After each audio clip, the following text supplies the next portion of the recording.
Inshallah. So, Bismillah ar-Rahman ar-Rahim, Alhamdulillahi Rabbil Alameen, wa salatu wa salam Rasulillah wa ala alihi wa ashabi man wala.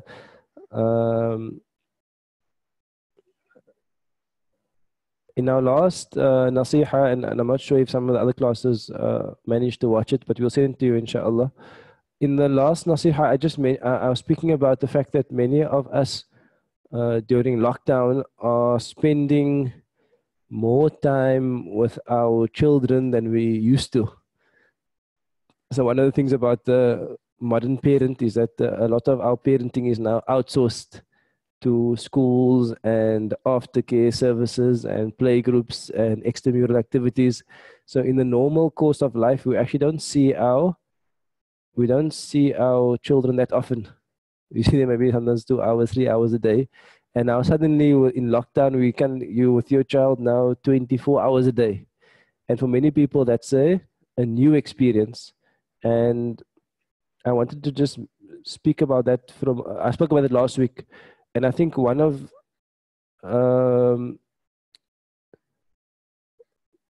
the difficult things that as a parent we find ourselves in is that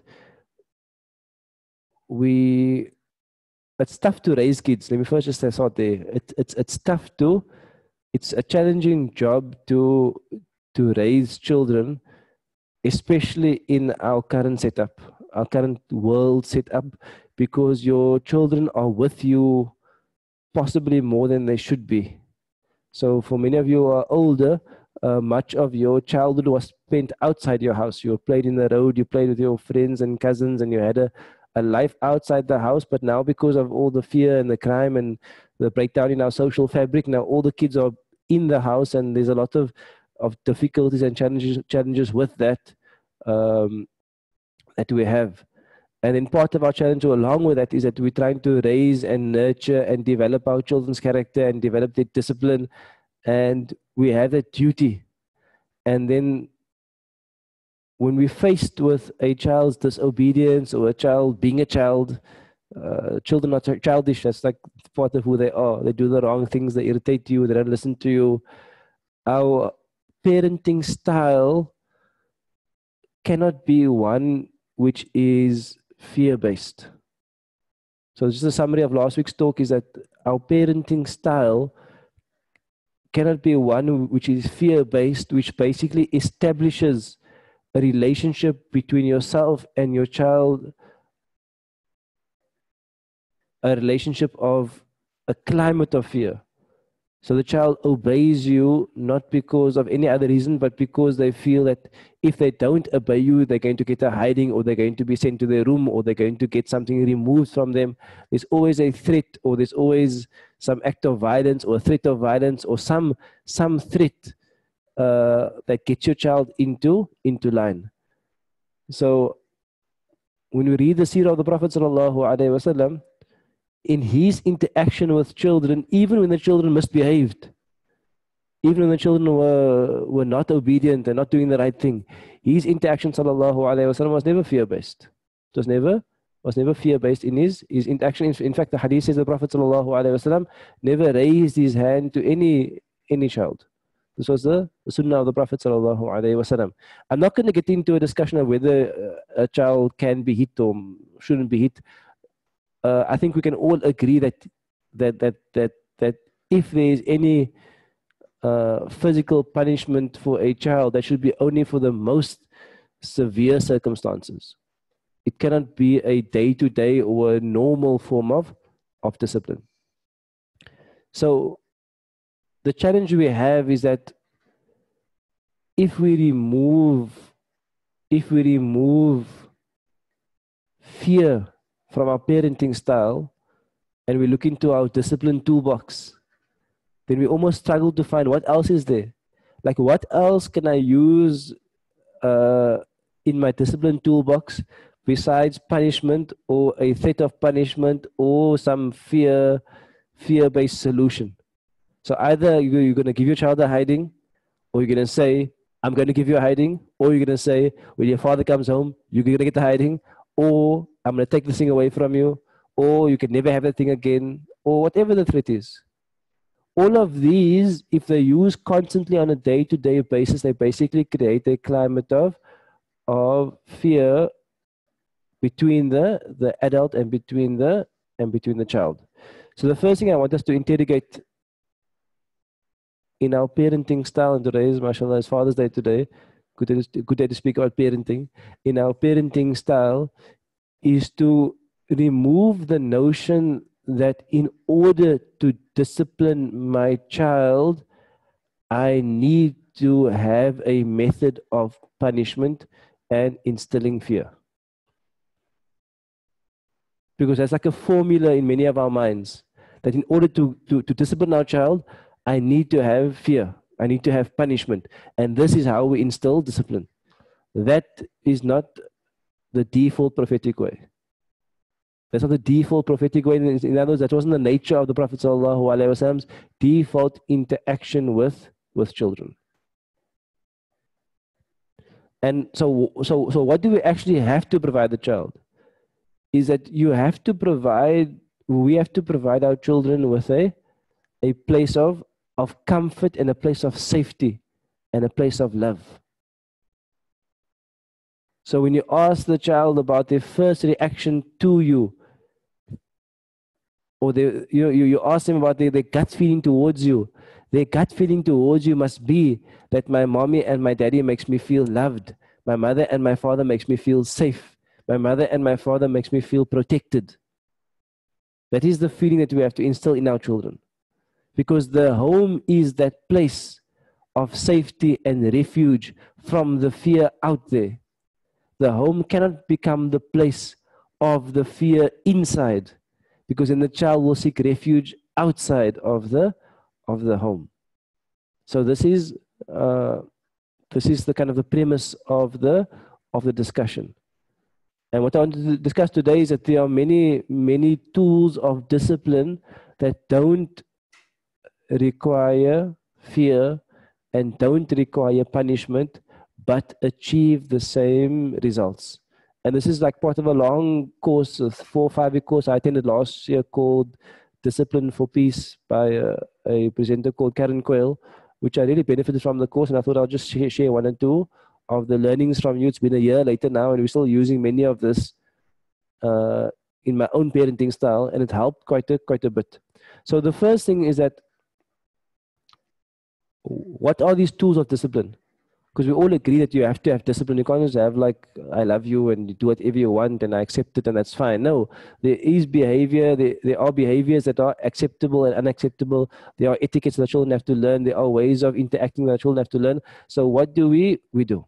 So I'm going to mention some here. I didn't finish the presentation, but it's fine. I'll just type some in here as we move along. So the first thing we can do, and I think especially for younger kids, this is really, really important, is the idea of active listening and acknowledgement. Acknowledgement. Okay. So this for me is one of the first things, is that your child, doesn't matter what their age is, they're constantly going to want things. So when they're small, and this is like more my context, my kids are fairly young at the moment. When they are small and they go into the shop, they're going to say, I want that, and can we have this, and I want this. And generally a parent's response to a child's list of wants is now and then we'll grant you, but the general response is what? No, you can't have it. No, you can't have it. Why? Because you had this last week. No, you can't have it. Why? Because I don't have money. It's too expensive. No, you can't have it because it's not healthy. So it's like just like no, no, no, no, no, no, no. So if you think about how many things your child is asking, especially if you have a young child at home, how many times are you saying no to that child? Like no, no, no, no, no, all the time. And when you do that, I mean, put yourself in the same situation. You come to your manager at work and you ask him something and he says, can I go early? No. Can I do this? No. Can I do this? No. How does it make you feel when someone just cuts off what you want? So the first thing we can do as a change is not, I'm not saying you have to appease your child. I'm saying the first thing we have to do is that we have to actually listen to what a child is actually saying. Often as parents, we're so busy and so preoccupied that we don't give ourselves enough space and time to actually, your child comes along to you and they want to discuss something with you, and we quickly just to make a judgment call and say yes, no. There's no actual child time to hear out the child. Like, what is it they actually want? Why do you want this thing? To listen to the child. And then number two, even if you're not going to give the child that thing that they want, at least acknowledge their feelings and their desires and their thoughts. Meaning what? Your child comes to you and they say, I want to have a chocolate, for example, simple example. In the shop, I want to have a Kit Kat. You say no. Immediately the child doesn't feel acknowledged. But if you ask the child, for example, why do you want the Kit Kat, and say you don't want to buy it, even just you acknowledging and listening to the child and saying, why do you want those? Because it's really lovely. And then you tell the child, oh, I know you really love a Kit Kat and I would love to buy you one, but I'm not able to at this time, or maybe I'll, and actually you can try this. I guarantee you can try this little work, inshallah. If you're in the shop next time, and your child, and especially if you have small children, is that if your child wants something, you don't have to buy it for them. You take out a pen and you take out a paper and you write down, you tell them, okay, I know you really want this. I'm going to make a note of this and I'm going to write down what you want. And then next time we come, inshallah, we're going to choose one of the things that you want. Just the fact that you have taken a pen and paper and written down what the child wants is a form of acknowledgement. If you have a teenager that comes to you and wants a cell phone, and you say, no, you can't have a cell phone. First, listen to the teenager and ask them, why do you want a cell phone? Because they're going to express to you, I want a cell phone. Why? Because all my friends are on social media. I feel left out. I'm tired of this 3310 that I have. I can't download TikTok or something on there. They're going to express to you why you want it, and you're going to have to acknowledge to them that feeling. Once you do that and the child feels heard, even in the end, if you don't grant the request, then automatically the child feels validated in their request. So this is the first tool that we can use instead of this kind of harsh approach. When you say no, the child cries and they say, what, I'm going to hit you if you cry for that, or why are you so spoiled, or you guilt trip your child, you have so many things, why do you want that? You understand? Like we do these things almost by like routine. You guilt trip your child, there's so many people who have nothing and you have so much, and why are you crying for this chocolate? It's normal for a child to cry for chocolate. It's normal. You as adults, we also like to eat chocolates and sweets and stuff. If we like it, they like it as well. But then we use so many sometimes damaging tools to address it. It causes more harm than good. So this is a very simple tool which I would use. Number two is, and I'll just maybe just do 3 today, which I personally use a lot.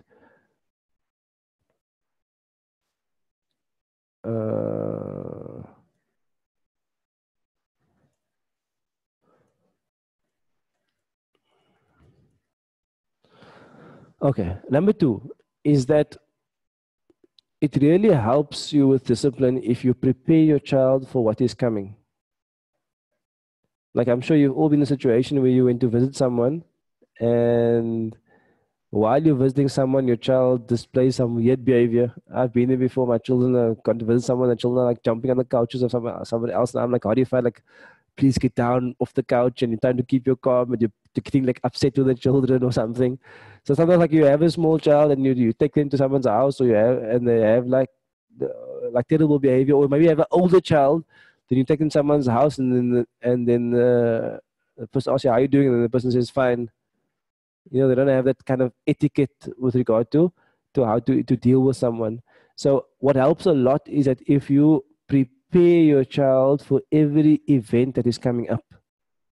So the child doesn't, because sometimes what happens is we suddenly just tell the child, jump in the car, we're going here. Or we suddenly just go somewhere and say, we're going to pop in here. And then the child doesn't actually feel prepared for it. So basically, you have to orientate your child to what is coming up for the day and saying, we are going to go to the shop.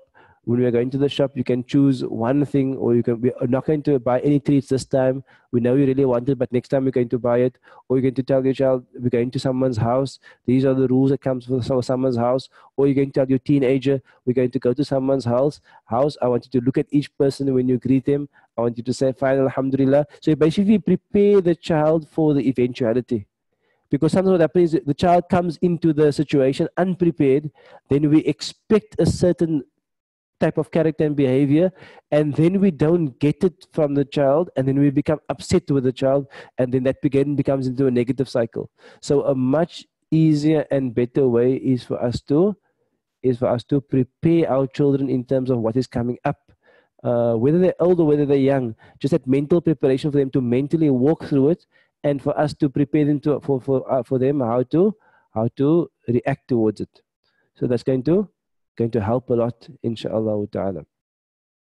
And then the next one, and maybe I'll end with this one, and I think it's also a really good one, is the idea of freedom adjustment. Freedom adjustment. Like if I had to ask you the question, for example, let's say I have a pool at my house, and I have a 3-year-old at home. I'm sure most of you would agree if I ask you, if I want to pop into the shop quickly, is it fine for my child to leave my child around the pool because they know that they shouldn't get in the pool? So most of you will basically understand that, or agree with me that it's not fine for me to leave a 3-year-old around the pool alone, because that 3-year-old is not able to handle that degree of freedom. So that's an obvious one. So let's take a less obvious one. If I give my child this device, completely open, can do anything, I give it to my teenage son or teenage daughter of 12 or 13 years old, how different is that from the pool? The harm that lies in the pool is not that different to the harm that lies on your phone. The one is a physical death and the other one's a spiritual death.